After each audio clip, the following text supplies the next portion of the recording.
Today we are taking a look at how I did in my no-buy challenge for the first part of 2026.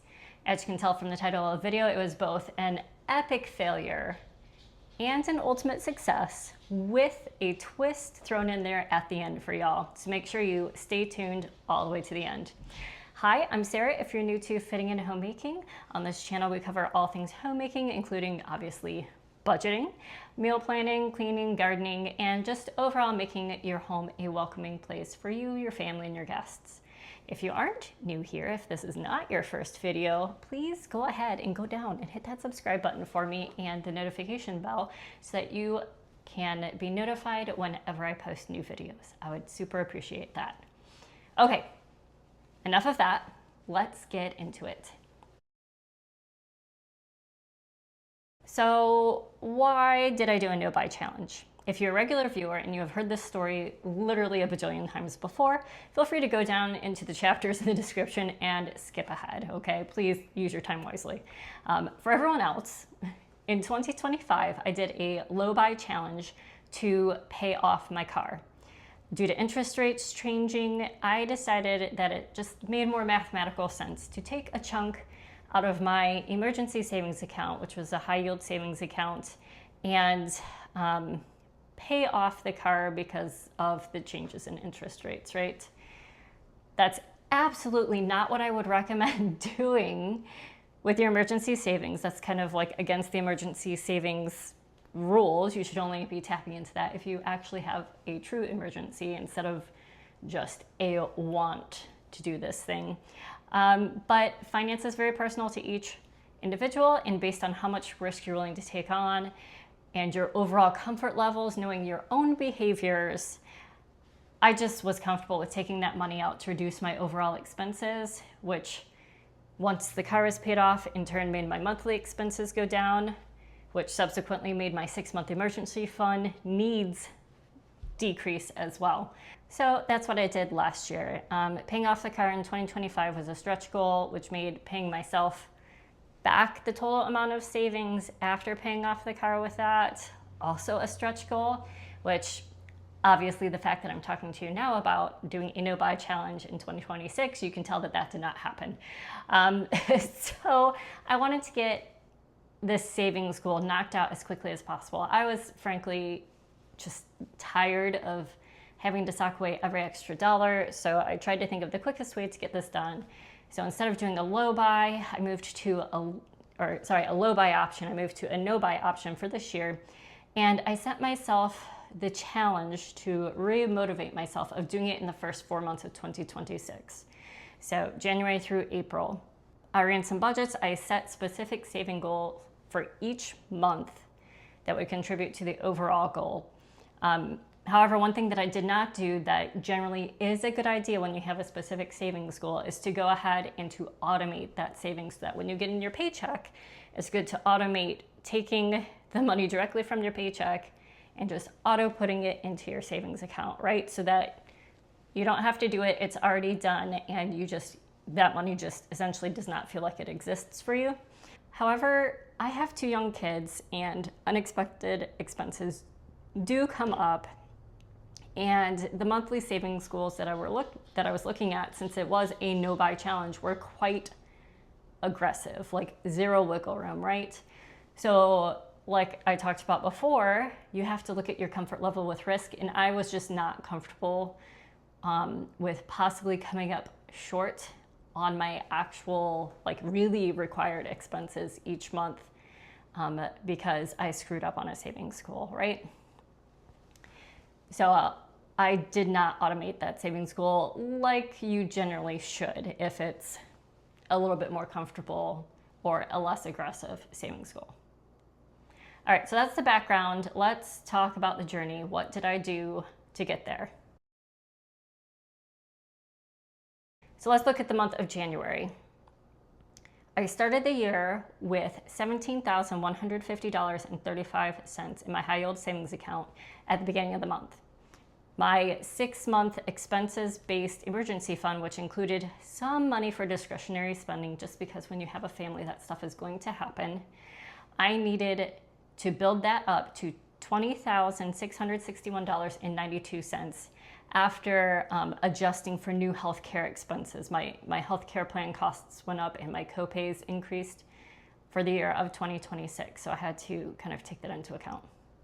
I did post a review of how I did for the month of January in another video, and I will link that down below so that you can really see the nitty gritty and the specifics. But because of that, I'm not going to go into the particulars of each line item in this video. You can just go check out that video if you're really interested. But overall, my original savings goal for January was to transfer $885.60. This was very ambitious, and with the increased healthcare cost, I fell a bit short because when I originally set that goal, it was in December before I saw the new healthcare costs coming out. I did transfer $757.82. And then since it is a high yield savings account, I am earning interest. I think this whole time it has been right around 3.3%. At some points it was maybe 3.4%. But in interest, I made $51.57 for a total of $809.39. So that put me about $72.21 shy of my monthly savings goal. But it did bring up my total amount in the account to $17,959.74, which left me $2,702.18 left to reach my goal. So I went through that really quickly. That was a lot of numbers thrown at you. I will go through the other months a little bit more slowly. But just since I have the video reviewing that month already, you can go check that out if you want the particulars. So let's look at February. For February, my savings goal was about $400. The savings goal was quite a bit lower than January because my household expenses were larger due to it being a more expensive month for daycare. How it works is daycare is a weekly expense. And in February, we're actually putting aside the money for the March daycare costs. And there were 5 billable weeks in March. So we like to pay that ahead so that by the time the account is actually being debited, we know all of that money is in there. So let's look at what my take-home pay was, and then to do the more detailed review, I will look at what I estimated my costs were going to be, which is how I got to my savings goal for the month, and what my actual costs were and what I was actually able to save. So for February, my take-home pay was $3,748.10. And then my household expenses, I estimated around $3,000. And if you're new here, household expenses, my husband and I met a little bit later in life, so our accounts are mostly separate financially, but we do have one joint checking account that we use to pay household bills, things like daycare, the utilities, the mortgage, this sort of thing. So when I say household expenses, that's kind of the bulk of just regular bills that we pay for. My husband has asked me to keep that somewhat private, so I do not itemize those for you guys. But I estimated about $3,000 for household expenses, again, because it was a more expensive month for daycare. And my actual household expenses ended up being $2,850.93. So we came under the estimated. That was great. For gas, I estimate about $60. That's usually around 2 tanks of gas at the time. I ended up only having 1 tank hit on this particular time period, so it was $29.74. Now here come the newer expenses that I had to factor in to adjust up how much I needed in my emergency fund. That is, I do go to therapy each week. So instead of before that was free and now it's a $10 copay. So just depending on when the billing hits, depends on how much I pay. But generally I set that to an estimated $40 since there's generally 4 sessions a month. And February they billed for 30 sessions. So it's just the timing of how those hit. The gym, I estimated $25.86. And it was actually $10.86. I thought they were going to do like my first month and my next month together, but they just did the first month prorated. So that was a newer expense just because exercise is essentially like medicine to me. If you're new here, I have ADHD, and instead of being on Adderall, I try to exercise a lot, and that's what keeps me mostly sane. Still working on that, so appreciate your patience if I come across as absolutely batshit crazy. And then I have a miscellaneous category, and this is just kind of a catch-all for, the random doctor's copay. I'm 42, I'll be 43 here in a week and a half, it's coming up soon. So I have annual doctor's visits that I need to be keeping up with just to make sure that I'm around long enough for my kids and don't feel like shit all the time, essentially. But yeah, so this holds that. It holds if I run out of personal toiletries that aren't super cheap but aren't super expensive, I put it in there so my family's not paying for my face cream and that sort of thing. So it's just miscellaneous things, like when the property taxes for the car hit or whatever. This is what I put into that category, just random expenses that are not monthly but that do come up somewhat regularly. So for this month, I budgeted $145, and that was because I knew in February that I had just gone to the dentist for the first time in a decade in January, and I did end up having one cavity. So this was, I was estimating about what it would cost to get a cavity filled, and just if I needed any other incidentals, like running out of toiletries or something. That ended up being $98 even that I paid, and that was solely for the cavity filling, and I just didn't run out of anything else that needs to be replaced. Donations and gifts. Doing a no-buy, I didn't want it to affect other people, so I did still budget for donations and gifts. This month I budgeted for $50, which is kind of standard because a lot of times I'm horrible at remembering birthdays and stuff, so I just want to make sure that there's at least $50 in there. But this was Valentine's Day, which is what I was planning the $50 for. I actually ended up spending $66.09 because it was Valentine's Day, and then my niece had a sports fundraiser for basketball. So I donated a little bit of money to that. And then I ended up getting sick this month and just had a moment of weakness, and I bought something for $11.56 as a sick day weakness. I'm assuming it was some sort of food treat or a magazine or something like that. I can't remember exactly because this was back in February and I'm recording this in August. So that is the estimated expenses versus my actual expenses. So what was I able to save? My savings goal is $400 again, and I was able to save $650.92, and I earned $48.14 worth of interest. So I was pretty good in February at actually beating my estimated. I beat my savings goal by about $250. However, and we're about to get to story time here, however, I only transferred over the $400 original goal for my savings. And we're about to get into why I did that, but with the $400 and the $48.14 of interest earned, that's easy math, total of $448.14. That brought my savings account to $18,407.90 in the account, leaving me with $2,254.02 left to go to reach my goal. Now, why on earth would I not transfer the entire $650 instead of only transferring the $400 when I am trying to get through this goal, right?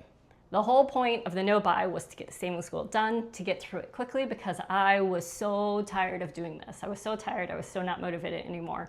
After doing that full year of low buy and just doing no buy January, I was super crispy in February. I was very burnt out. I was very much not having a good time.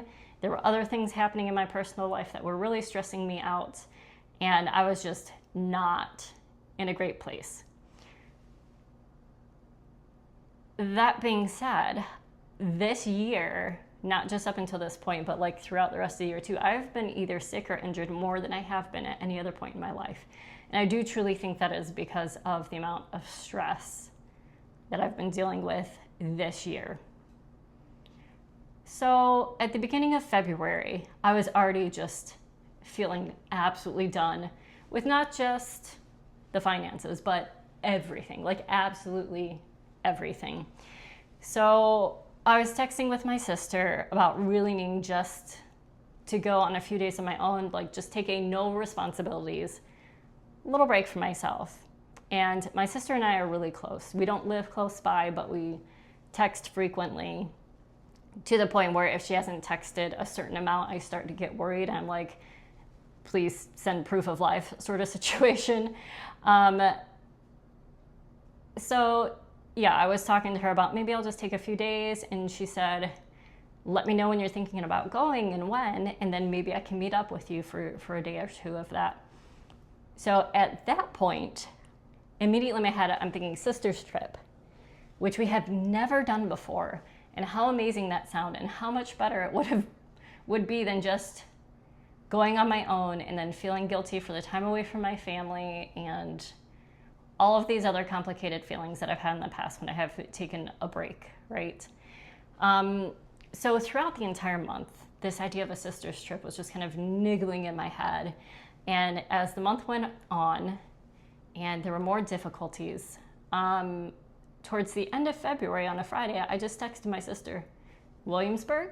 And if you're not in America, Williamsburg is in Virginia. It has Colonial Williamsburg, which is kind of this recreated historic part of the town where it's supposed to be like the town was kind of on the edge of the American Revolution at the very beginning. And she said, yeah, Williamsburg, sounds great. And just, what were you thinking? And originally I was thinking about summer, right? Because then I would be past this no-buy challenge, which was, among other things, stressing me out. And I would just have it on the books to look forward to, right? Folks, the time that we could both go on this trip ended up being the next weekend. And I just essentially said, screw it, I'm going.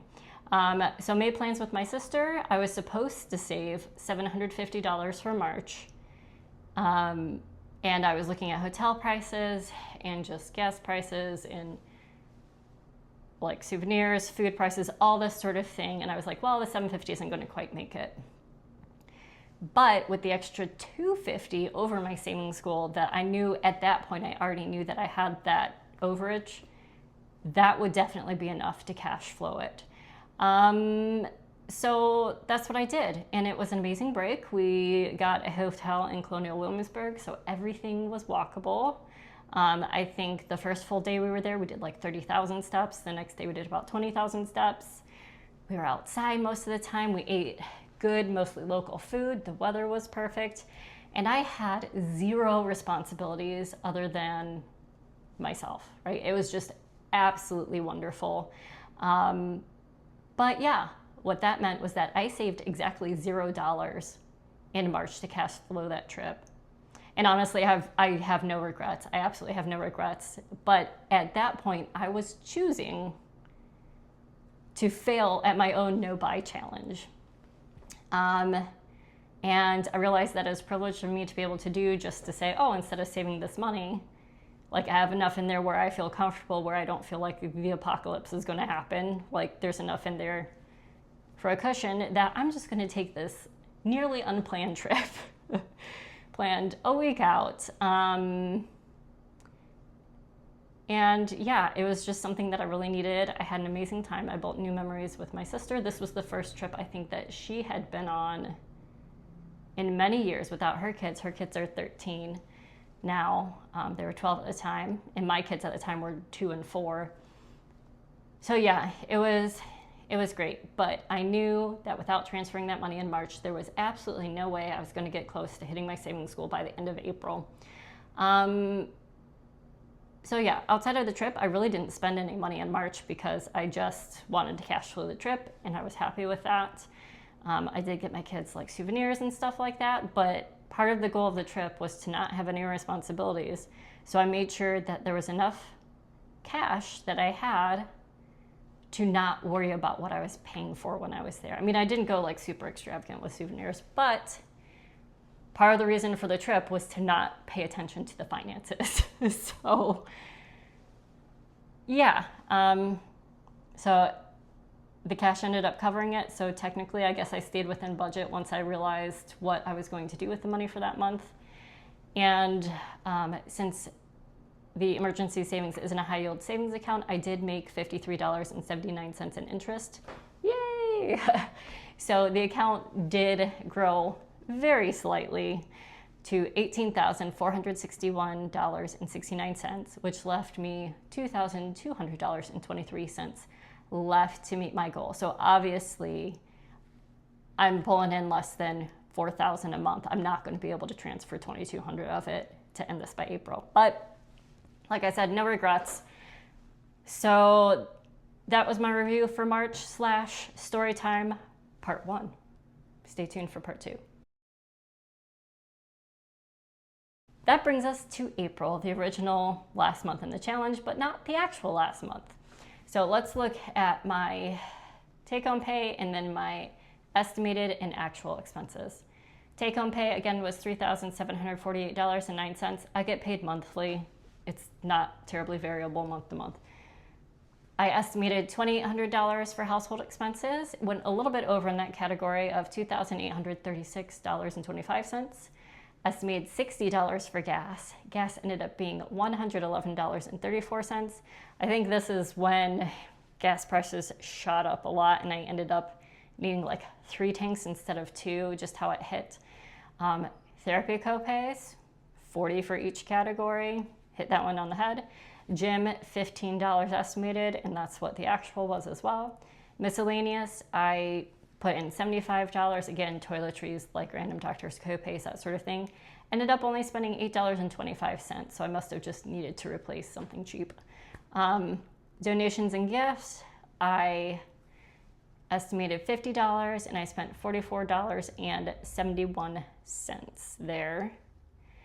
And then, since it is no buy, I was supposed to spend $0 on fun, but I actually spent $52.28 on fun. And those were with just a couple meals out with friends and like a coffee out with some coworkers.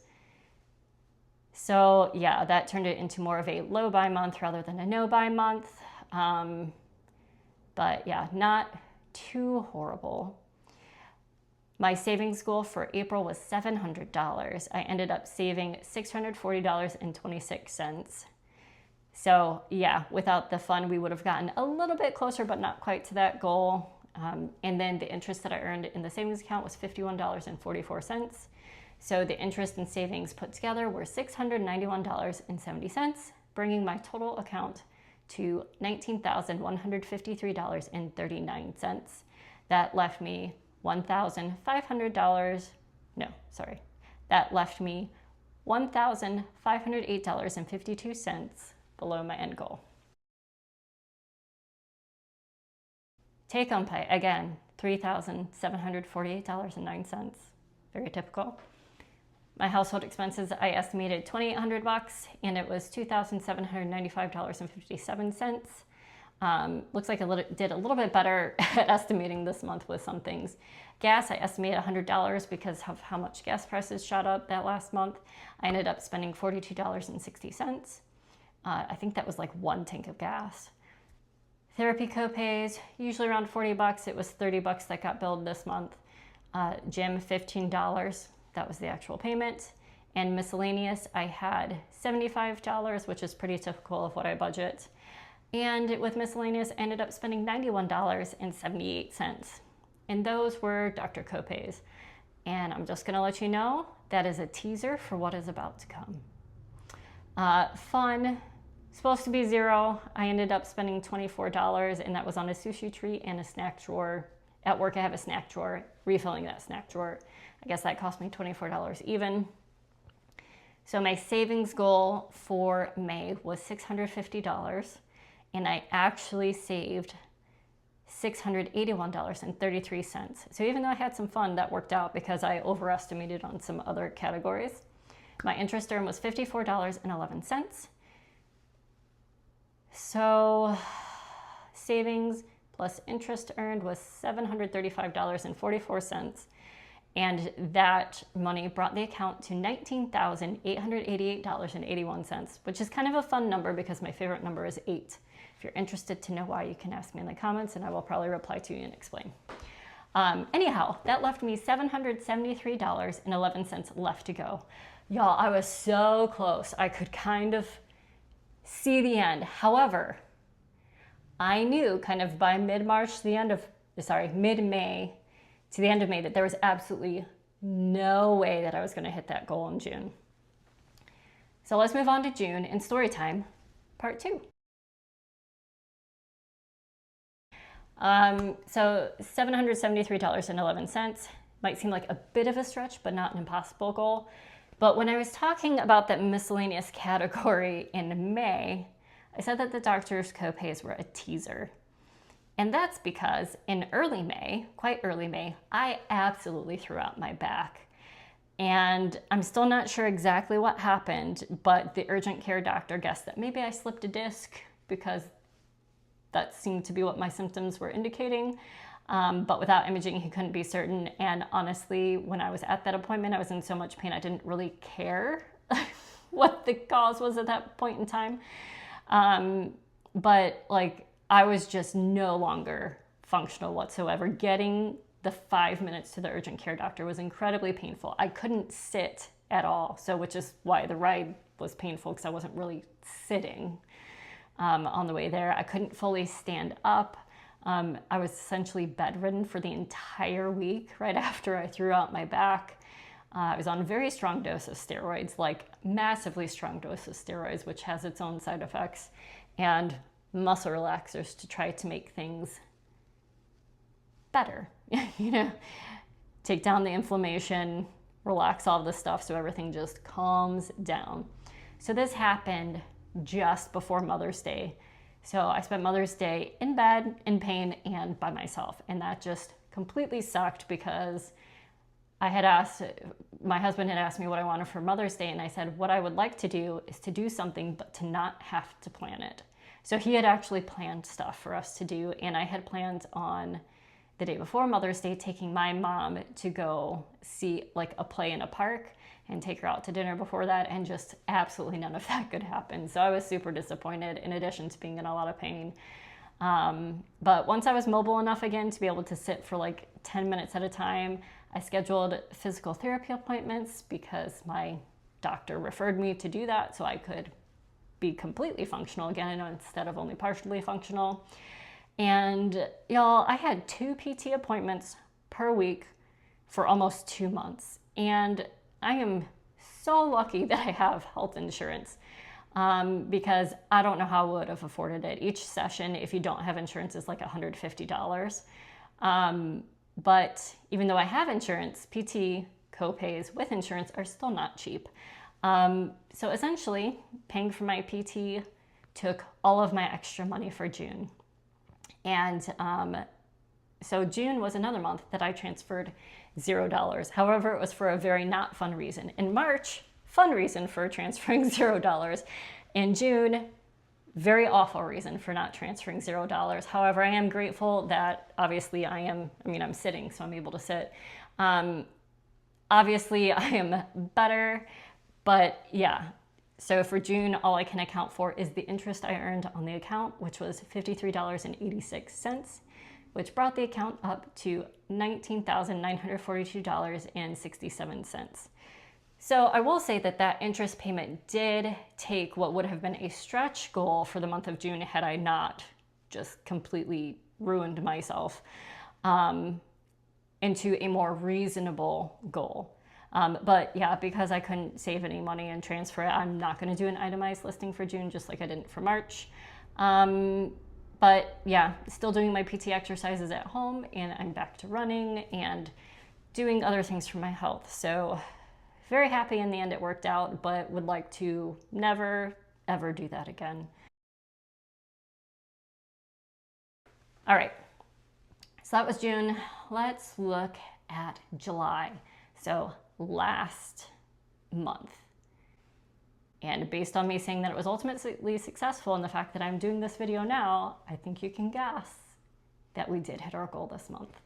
So July's goal was just to close out this super long journey. It had been over a year since I paid off the car and started transferring and building my savings back up. And between savings and interest, I needed to add $719.25 for the account to reach the full $20,661.92.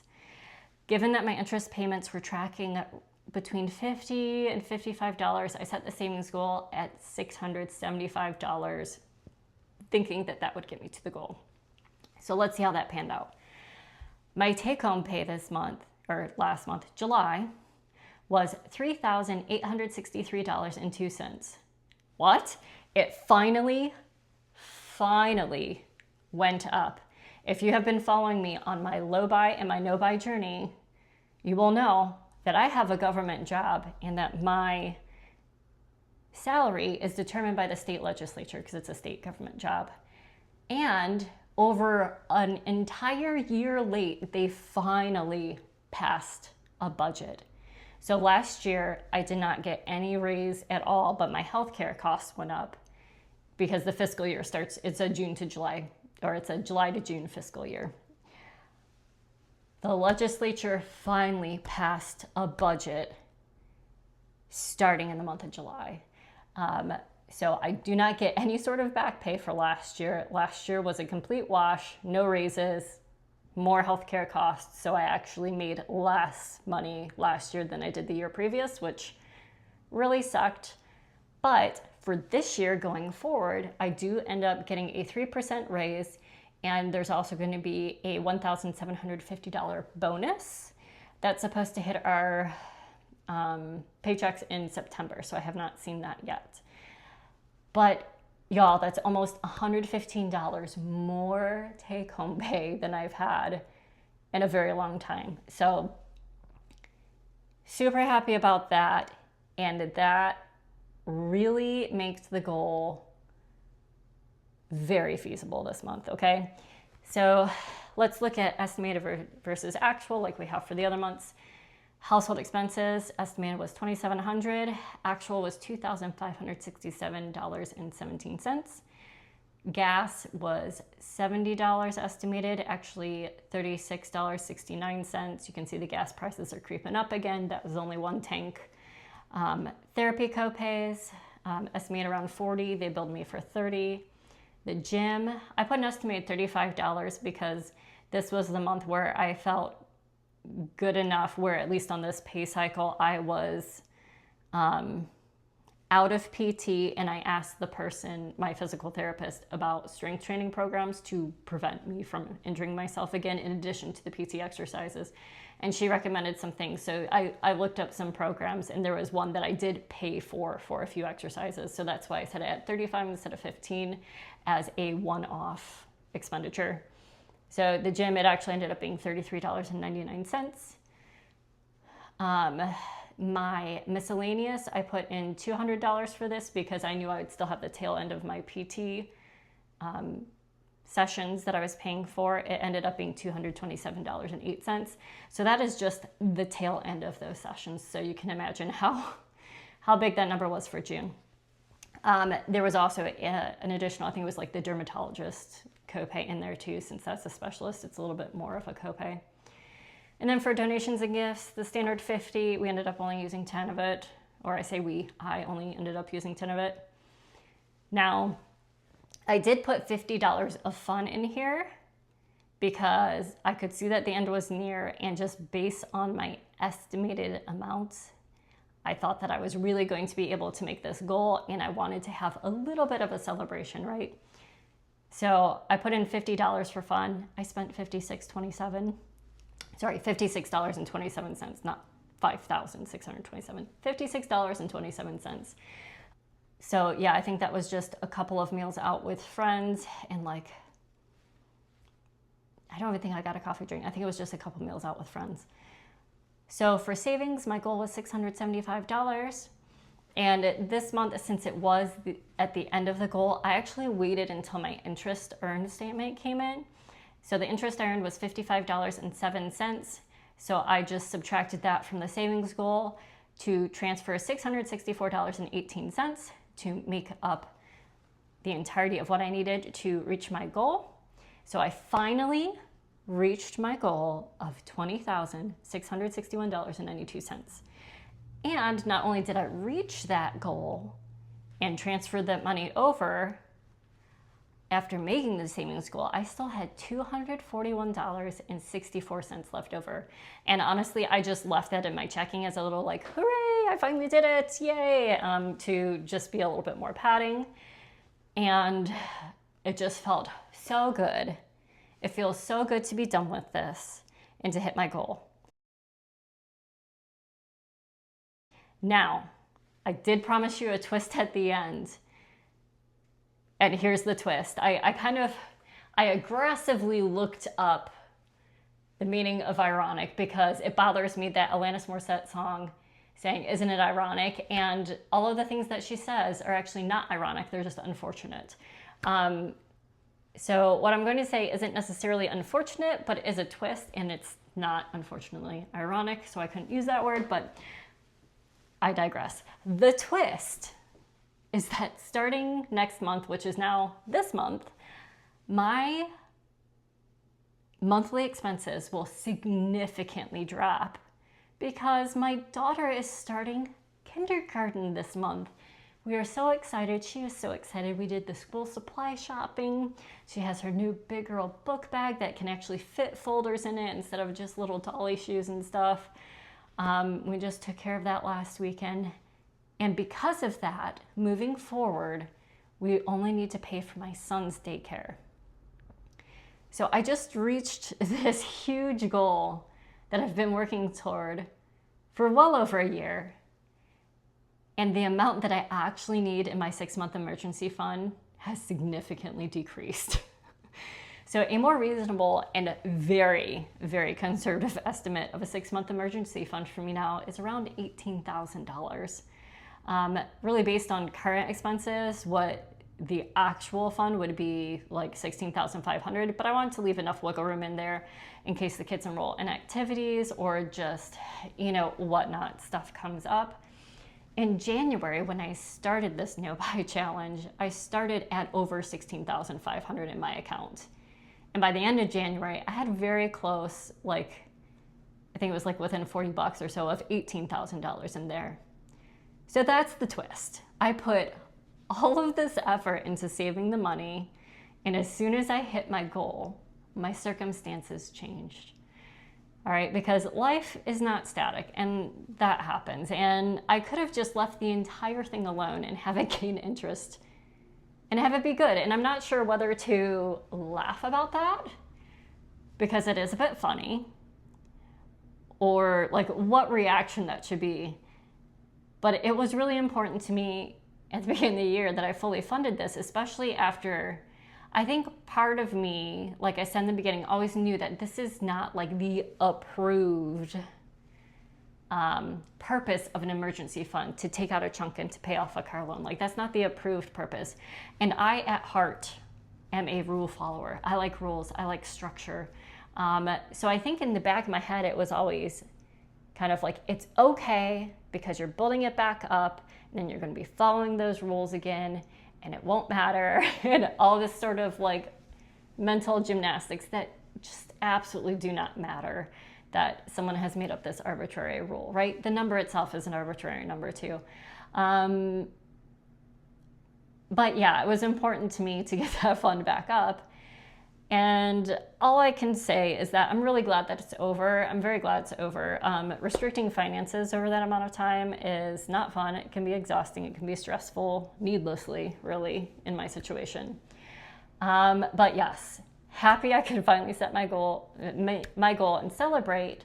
And honestly, I will say at the end of it, there was just pure joy when I realized that my expenses were going down, because not only were my monthly expenses going down, my take-home pay went up, and I was no longer going to be funneling all this money into savings. So the amount of money now on a monthly basis that I have to reallocate is actually quite significant. And I feel like I do make a good salary, but it hasn't felt like it because just there's been so many bills with daycare.